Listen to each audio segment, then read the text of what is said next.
La pub souffre également de cette sombre séquence économique, mais plusieurs marques, par la force des choses ou par choix stratégique, ont décidé d'adapter leur message, de le placer au cœur de la crise. Un exercice parfois périlleux.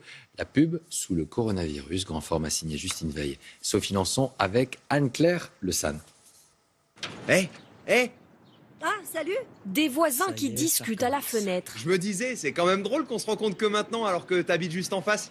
Quand le confinement inspire les publicitaires. Bonjour Maminette, je t'aime de tout mon cœur.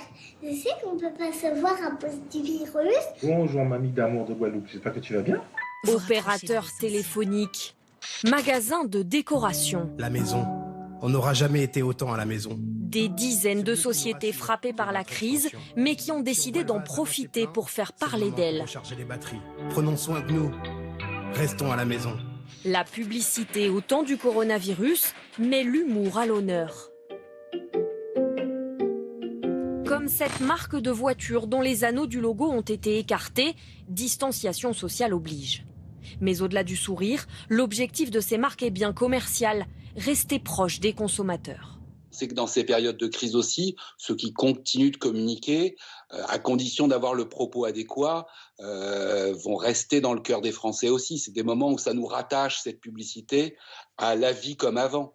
Des stratégies marketing qui font aussi grincer des dents. En témoigne cette pétition sur Internet.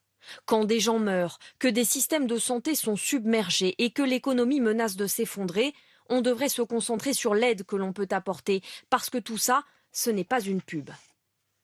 Alors, la crise sanitaire mondiale est-elle un levier de communication immorale? Pas pour la banque derrière cette campagne.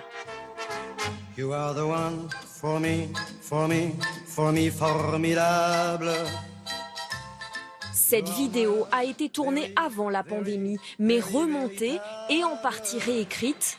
La société se défend de profiter de la situation actuelle pour se valoriser. Franchement, il n'y a pas d'opportunisme. D'abord parce que la campagne a démarré le 12 avril, date à laquelle elle était planifiée déjà depuis plusieurs semaines et depuis plusieurs mois. Et au fond, notre message n'a pas du tout changé. Le film que vous voyez est celui qui était prévu. Nous avons juste adapté quelques scènes, une scène de rue où il y avait beaucoup de gens côte à côte et du coup, dans le contexte, ce n'était pas opportun. Mais ce sont des petits aménagements de forme.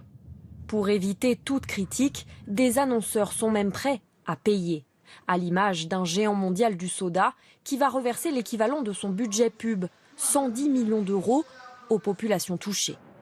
Mais avant, la compagnie s'est tout de même offert une dernière affiche, tout en haut de Times Square.